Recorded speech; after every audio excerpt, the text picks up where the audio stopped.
ஒரு பெரிய அடர்ந்த காட்டுல ஒரு சிங்கம் இருந்தது. அந்த காட்டுல உள்ள எல்லா விலங்குகளையும் அதை வேட்டையாடி சாப்பிட ஆரம்பிச்சிச்சு. அதனால எல்லா விலங்குகளும் சேர்ந்து ஒரு தீர்மானம் போட்டாங்க. சிங்கத்துக்கு ஒரு நாளைக்கு ஒரு விலங்கு இரையா போகணும். தினமும் ஒவ்வொரு விலங்கா சிங்கத்துக்கு இரையா அனுப்பிச்சு வச்சாங்க. முயல் சிங்கத்தின் கொகைக்கு கொஞ்சம் தாமதமா போச்சு. சிங்கம் முயலை பார்த்து ரொம்ப கோவப்பட்டுச்சு. பெரிய சிங்கத்தை ஒண்ணு பார்த்தேன், அது கிட்ட இருந்து தப்பிச்சு வர்றதுக்கு எனக்கு தாமதம் ஆயிடுச்சு.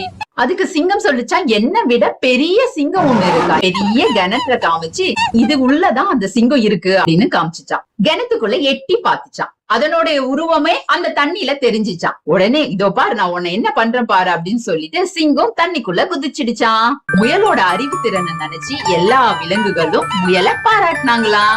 எப்பவுமே உடல் பலம் மட்டும் போதாது, புத்திசாலித்தனமும் நம்ம கிட்ட இருக்கணும் அப்படிங்கிறதுதான் இந்த கதையின் மூலமா நம்ம தெரிஞ்சுக்க வேண்டிய முக்கியமான விஷயம்.